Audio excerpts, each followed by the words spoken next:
Welcome to the Cabral Concept, where board-certified naturopath and integrative health practitioner Dr. Stephen Cabral shares how he was diagnosed at the age of 17 with a life-altering illness and given no hope for recovery. It was only after studying and traveling all over the world did he discover how to combine ancient Ayurvedic healing practices with state-of-the-art naturopathic and functional medicine to fully rebalance the body and re-energize it with life. It's time to discover how to get well, lose weight, and finally feel alive again. And now, here's your host, Dr. Stephen Cabral.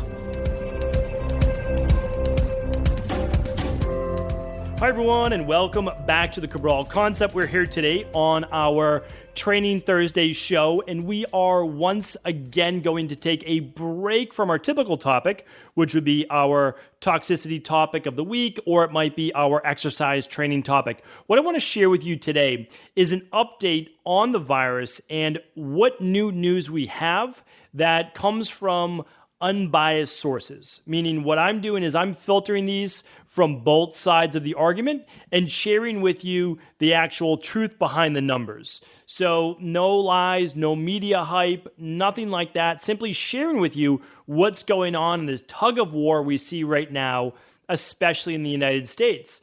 And the reason why I want to bring this up is that if you are still watching the news, the evening news, the morning news, whatever time of the day that you watch it, you really are being swayed and brainwashed into a specific way of thinking. Now, again, I'm not coming down on you for watching those things specifically because I know that you want to be updated as to what's going on. However, the rhetoric and the way that each side decides to explain what is going on is a different narrative, and each side is trying to kind of pit you against the other. I truly believe now more than ever, we need all of us humans to unite together. We need more unity versus isolation. And what the media is really trying to do is isolate you from your own family, from other people that have a different viewpoint of you. So I'm going to share with you a viewpoint. Does not even mean that you need to accept it. All I'm trying to do is get to you the information that is actually being said where there's not really a lot of reading between the lines. And I also want you to know that we can have different opinions. You could have different opinions with your family, and it doesn't mean that that person is a bad person. It doesn't mean that they're trying to do you wrong. Everyone's actually trying to do the right thing, meaning that people are trying to stay inside for the right reasons, or they're trying to get back to work for the right reasons. So no one's trying to hurt anyone else, in my opinion, simply trying to do what they believe is best right now in a time where there is not a lot of truth-telling leadership as to what to do, and it seems like just one argument over another. What I can tell you is this, is that other countries, like let's say, for example, Australia, their kids are already back to school. Like people are already back to work. Whereas in the United States, we had it first here, the virus first here, and you know that I can't actually say the type of virus or I will be further censored. You know that my Instagram account is down to only being shared with 1% of the people that follow me, which is really too bad because again, I'm trying to be as unbiased as possible from both sides. I am saying that the virus is real, that it's not made up, that it's not just 5G or any of these other things, that it's actually a virus, and that people are actually dealing with a true sickness, a true illness.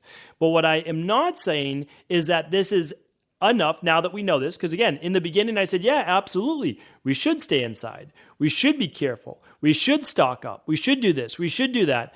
And again, we kind of have to right now as well in terms of stocking up because you never know what the government's going to do, what the states are going to do. I mean, it is wild times right now. But I think if we had the information and we could present it to other people in a calm manner and not get overly emotional, the true sign of someone that is locked down into their dogma is that they immediately try to defend their point. And if anybody immediately tries to defend their point, it means they have too much at stake with that point. What are you holding on to that you have to defend to that degree that you're not able to listen to the other side? You don't have to agree with them, but at least a moment to listen. And so as I bring you these things today, it's going to be very different from what you hear in the news. And what I want to say first and foremost is that, again, this is a true virus. It is affecting many people. I will give you the exact categories of people that it is affecting, and people are dying. And I want to be respectful of that, and I want to be sensitive to that. But what I want to share with you first and foremost is this, is that we need to be protecting and caring for our 75 plus year olds, our grandparents, our parents, our community members. They're the ones who truly need us the most. Do not listen to the media hype of this affects every age equally. That could not be further from the truth. And I will share those exact statistics with you. And of course, I will link all of them from today's webpage, which is stephencabral.com/1595. stephencabral.com/1595. And I will link up all of the different sources as well today, as I always do. Because again, this is unbiased reporting. That's all that it is. I'm not a virologist. I'm someone that reads the research. I know how the human body works. I know how the immune system works. And I can see who's most affected and why. So when I share this with you, I can do it from a naturopathy-based perspective. I can do it from a functional medicine perspective, an integrative health perspective. And I can say, hey, the truth is this, is that we need to still do a better job at figuring out how to help those people who are 75 plus, or even maybe 65 plus, and they end up getting this virus. And for the, let's say 90, 92% or so are going to be fine. But what about the others? How do we better help them? So am I all for a pharmaceutical or conventional medicine treatment like a remdesivir or hydroxychloroquine or any of the other ones that I stated probably 2 months ago? Absolutely, I'm all for that. Because of course, every life is important. Because every single one of those people is someone's parent, someone's grandparent, someone's friend, someone's community member, etc. So here's the thing though. We have to understand that we are looking at something that happens every single year, and that's the influenza. Now, all of a sudden people will say, well, this is way worse than influenza. Well, let's slow down just for a moment on saying that it's way worse. It might be twice as worse, twice as bad, but it's not 10 times as bad, okay? So we're looking at flu-like symptoms, to be honest with you. There are more severe flu-like symptoms, but the majority of people are dying from it infecting their lungs to a greater degree. And that really goes along with the flu, because you're looking at a pneumonia-based symptom of what ends up taking someone's life from the flu or influenza. So neither one of those are good, and there's certainly not good ways to pass away. That's for sure. So of course, how do we help those people more? Well, we're getting more of that data, and I'm going to share that with you too. So yes, we should be careful, but again, if we're going to be careful, why are we going to 100 times the length when we didn't do any of this during the flu season? Now, again, flu season reaches all the way through March, with the highest month being February, but March being equal to January and December. So we have to look at that. Many cases are still flu cases because they're not telling you how many people have the flu. They're just telling you how many people have a flu-like virus, being the C word, right? And again, I can't say that because I've been almost completely censored by now without my account actually being taken down for just trying to present to you the unbiased truth.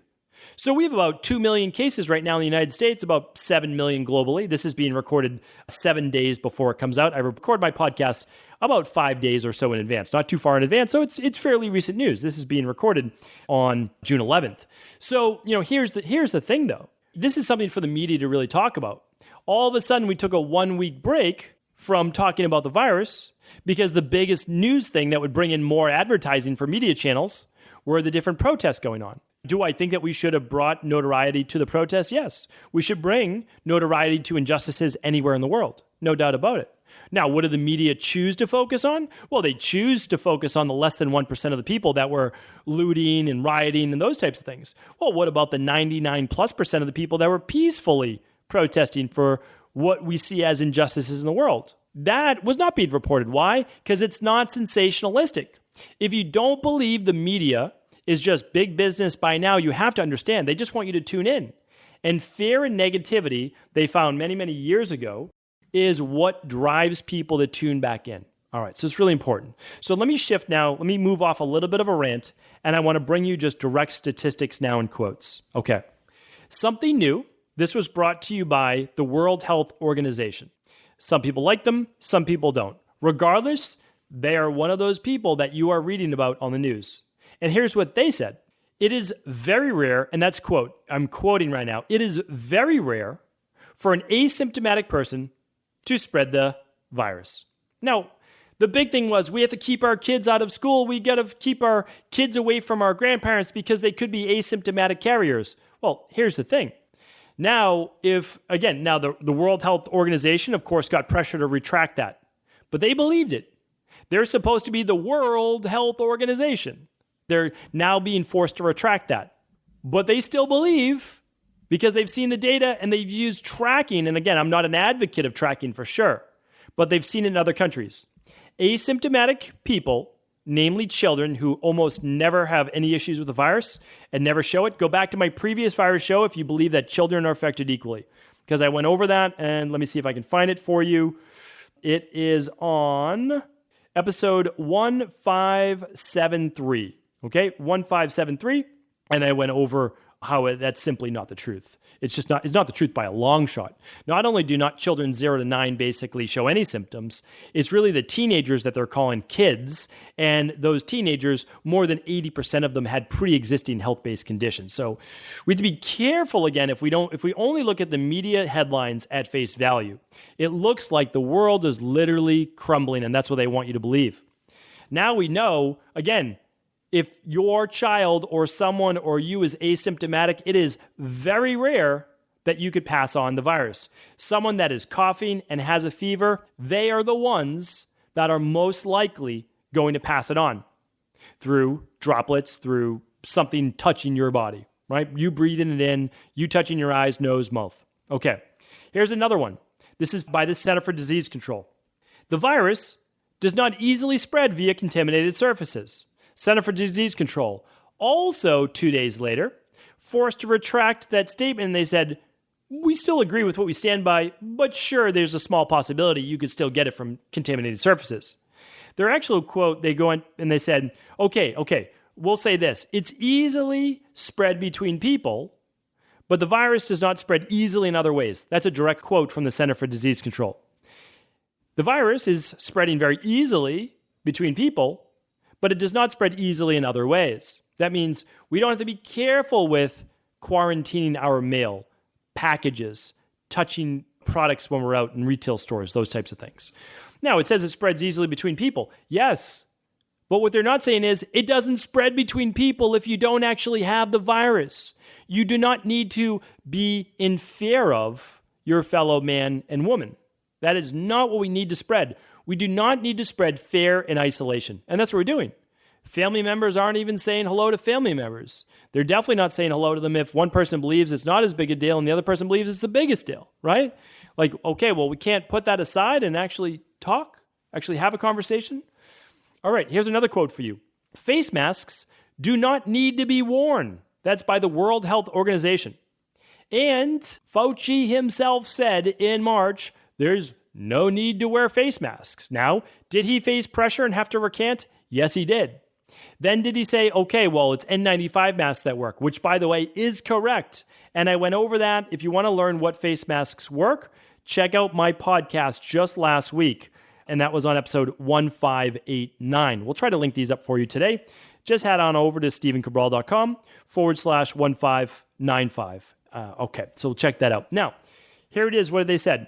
New guidance from the World Health Organization released on Monday says healthy people don't need to wear face masks and that doing so won't provide added protection from the virus. Okay, that's a direct quote.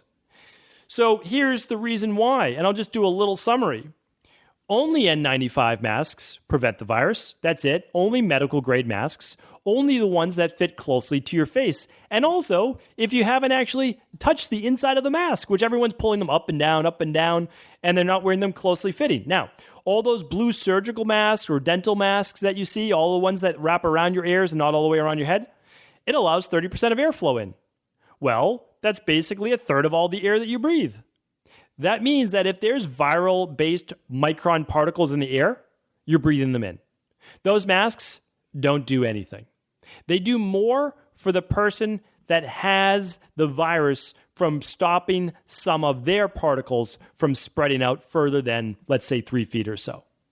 But they're not protecting you, the healthy person. And here's the other issue. Well, I'll go for one more. One more while we're at it. The fabric-based masks, the bandanas, the cute masks that people are making, 2%. That's about the effective rating for them, 2%, which means it's almost a why bother. It's a false sense of security. The masks don't work. They do not have a moisture barrier. They are not going to prevent the 0.3 or the micron particle size of the virus from breathing it in. It'll go right through the masks. The most hilarious out of all of them are the knit masks that people are making. We see celebrities online promoting their mask that they're wearing, and they're a crocheted mask with holes in them. What are we doing? Like, what are we doing? I know that, like, again, people aren't in the medical-based field, and I understand that.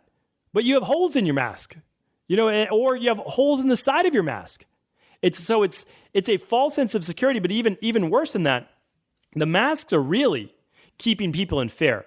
When you see everyone around you and they're crossing the street away from you, everyone's wearing a mask, no one's talking, I mean, that is a good way to silence the population, and it's working. Masks don't work. The silencing of the population with masks is working. And we have to talk with our mayors, governors, representatives. We have to talk with them and say that this has to end. There's no science behind it. There's no science behind wearing these masks. And there's not enough N95 masks to go around. And even still, do we even want to wear them? And I'll talk about that. But before I talk about that, the numbers, I want to share with you one more thing. Natural health care practitioners, it was not just me. I want to say that. I am not one to just say, hey, look at me, look what we said. No, it's not about that. It wasn't just me. Many natural health practitioners shared with you when this was first starting. Take your daily activated multi with your B vitamins and all that good stuff. Take extra vitamin D, take extra vitamin C, take extra zinc. All the other stuff, the licorice root, the mullein extract, the manuka honey, they're all great, but you don't need to use them unless you do get sick. What do you need? Vitamin C, zinc. You need, of course, enough protein, all that for the day, and you need your vitamin C, vitamin D, zinc. We've said it over and over and over. It wasn't just me. Because we know, as natural health practitioners, those are the things that keep people well. Those are the things that boost your immune system. And then you'd see all these medical doctors say there's no such thing as nutritional supplements helping people, even though we have hundreds of thousands of research studies showing that they do. So please, you have to understand, medical doctors are not trained in nutritional supplements. Medical doctors are not even trained in nutrition. Medical doctors are trained in somewhat disease pathology and pharmaceutical intervention.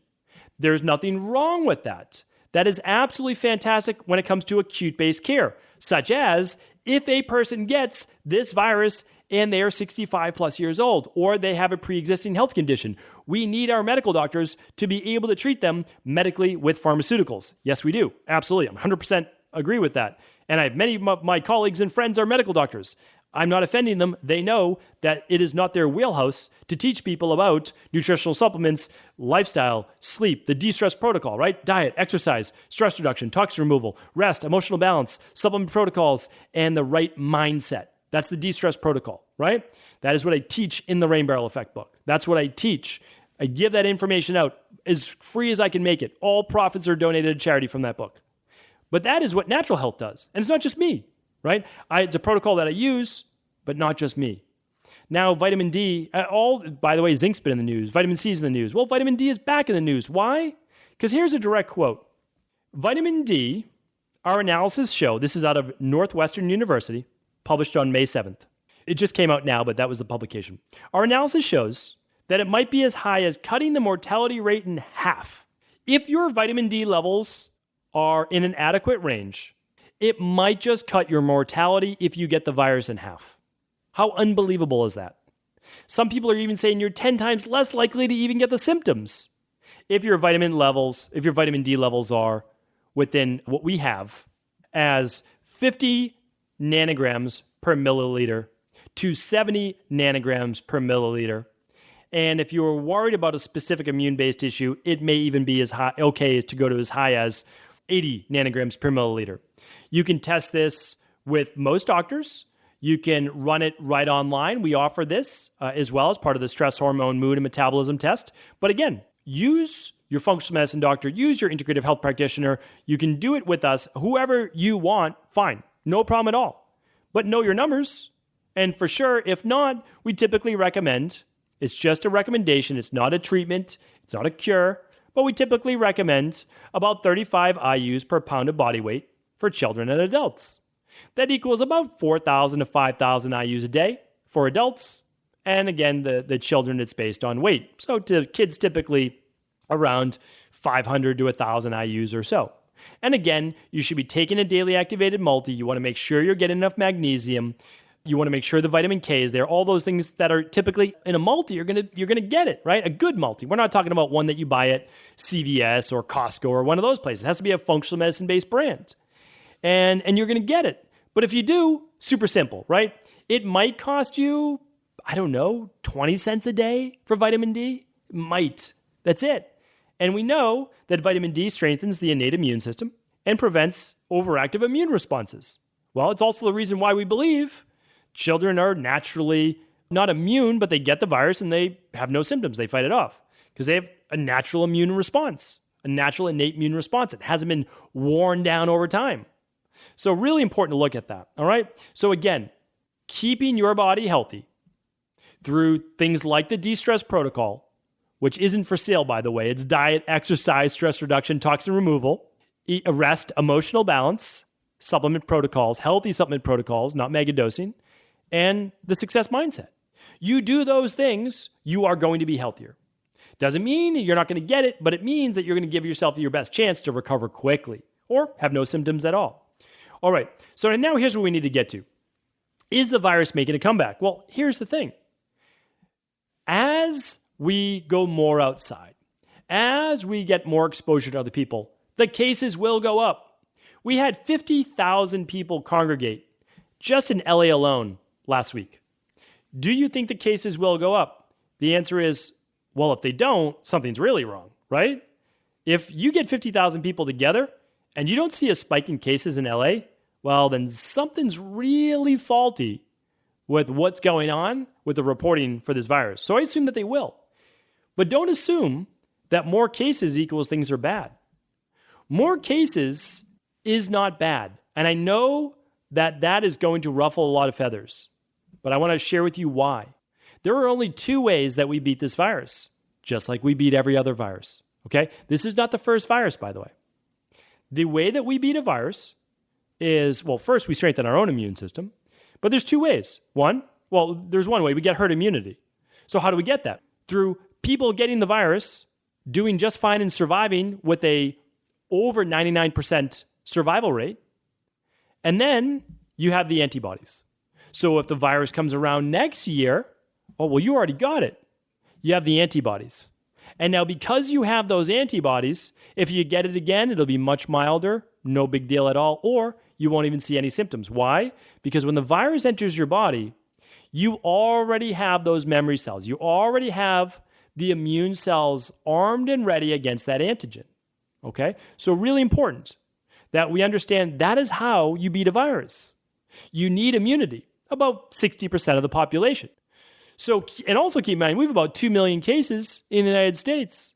There's about 40 million cases of the flu every year. We're at 2 million.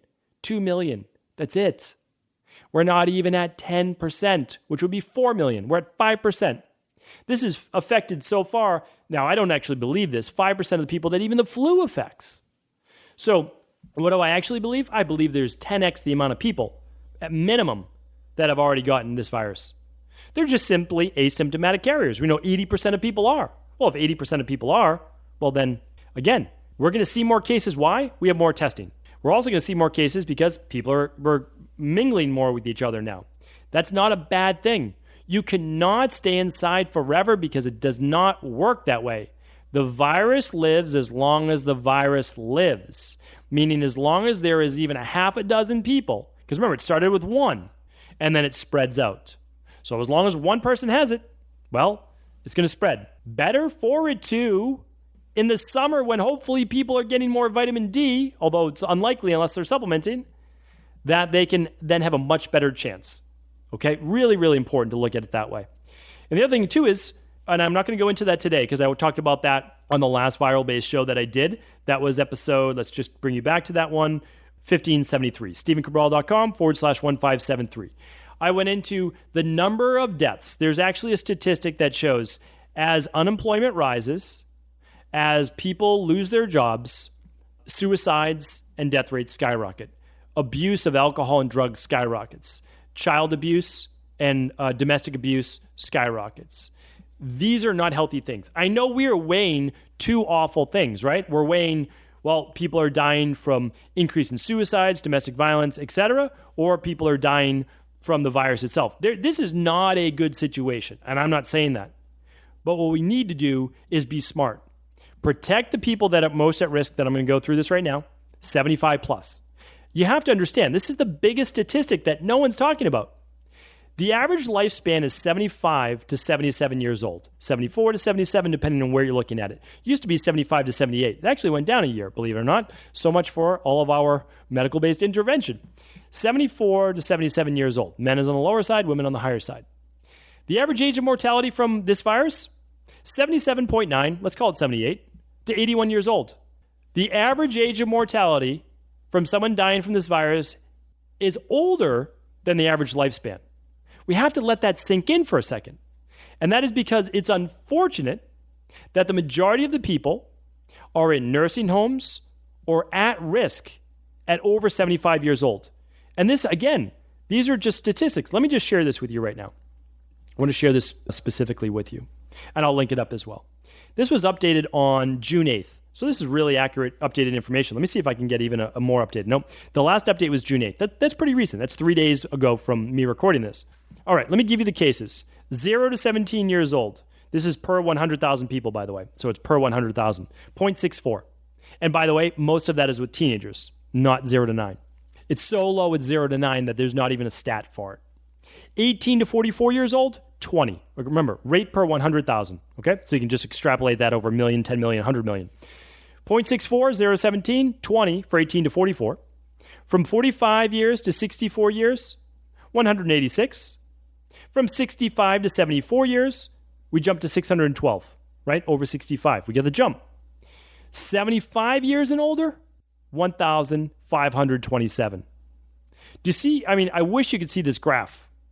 It is almost nothing at 0 to 17, negligible at 18 to 44. So all the way up to 44 years old, almost nothing in terms of mortality. Now at 45 to 65, much more weighted from 55 to 64, okay? 186. But now we essentially 4x from 65 to 74. And then when we get to 75 years old, we more than double from the 65 to 74 years old. We go to 1,527.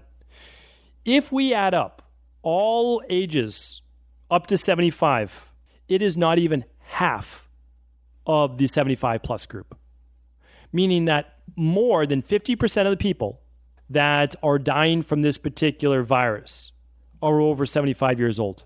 Again, 78 to 81 is the average mortality. And it's unfortunate because we're not using proper care in nursing homes. And of course, this isn't just 75 years. It's people who are at risk as well that have immune-based issues. So I'm not saying that. But anyone in the category of high risk should still take precautions. Okay, no doubt about that. I'm not saying that. Just like they should during flu season.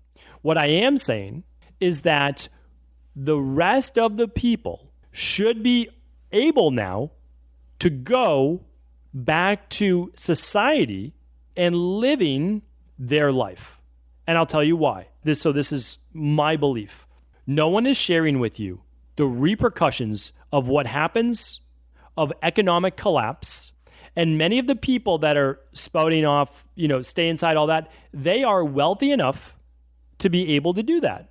And you know what? Great, good for them. Really good for them. What about all of the people that you never hear about that are lost their job, can't pay for their home, can't pay their rent, can't pay for their car, can't buy food for their kids? And if you don't think that that is happening, it's happening far more than you think. And that's because the average person, at least in the United States, has about an extra expendable $400 in their bank account. You lose your job, that $400 gets wiped out really quick. So what I want to do is think about both sides. And it's why do we have to take one side? Why can't we think of both sides? Why can't we use science and say, how do we protect the people 75 plus and also immunocompromised? And then also, how do we get people back to being able to not losing 30 to 40% of all small farms, not losing all these small businesses, getting people back to work, not living in fear, not the ridiculousness of kids going back to school with masks on and sneeze shields when there's no science behind that. If you sneeze or cough, it stays in the air and it does not fall to the ground right away. 6 feet apart does not make sense unless you maintain that indefinitely. If you're in a store and someone coughs at the register, that does not travel with them when they leave. You walk into that space and you breathe it in. That is how real science works. So mask or no mask, that's what's happening. Those particles go there. So the whole 6 feet apart only works if you maintain that and no one coughs because it can go 12 feet. So again, this is unbiased. It may not really jive with you right now. It might not be where you're at, and I understand that. I'm not asking you to go all in and buy what I'm saying right now. What I'm saying is we can listen to both sides. Both sides have a valid argument. Let's keep our immunocompromised and 75 plus year olds safe. Let's also keep the rest of the world also safe getting back out there. We know masks are not working. That's not happening. We know you're not getting it from contaminated surfaces. We know cases will go up. Let's protect the people that are most at risk of dying, though. It's okay to actually get sick. Boost your immune system. People get sick. Healthy people recover. That's what we need, right? All right, I'm going to leave you with that for today. Thank you so much for tuning in. Thank you for having an open mind. I appreciate you. I'm grateful for you. And as always, if this information was helpful, please do share this show with anyone you believe it could serve. Before you go, I wanted to share a personal story with you. The real reason I began to get well finally is because I figured out what was wrong with me. And that might seem pretty obvious, but I went from doctor to doctor for over 2 years before discovering at-home functional medicine lab testing. These are the labs that enabled me to finally figure out what was wrong with my hormones, blood sugar, electrolytes, and gut health. And once I knew what was wrong, I could then follow a proven plan in order to rebalance my body from the inside out. This is why I believe so strongly in functional medicine lab testing and why I've made it my mission to share these labs with the world. Now at equa.life, you can order an at-home lab test or lab bundle for you and your family and be able to complete it within the week. Plus, the EquaLife difference is that you're not left to try to read and figure out these labs on your own. We explain what your lab numbers mean, what they mean in the much bigger picture, and then how to go about rebalancing your body in order to heal. To see our full selection of lab tests, or to set up a free lab selection call to find out what labs may be best for you, simply head on over to equa.life/labs. And do remember, we ship these all over the world. To find out more and to set up your free lab selection call, simply head on over to equa.life/labs. That's EQUI.LIFE/labs.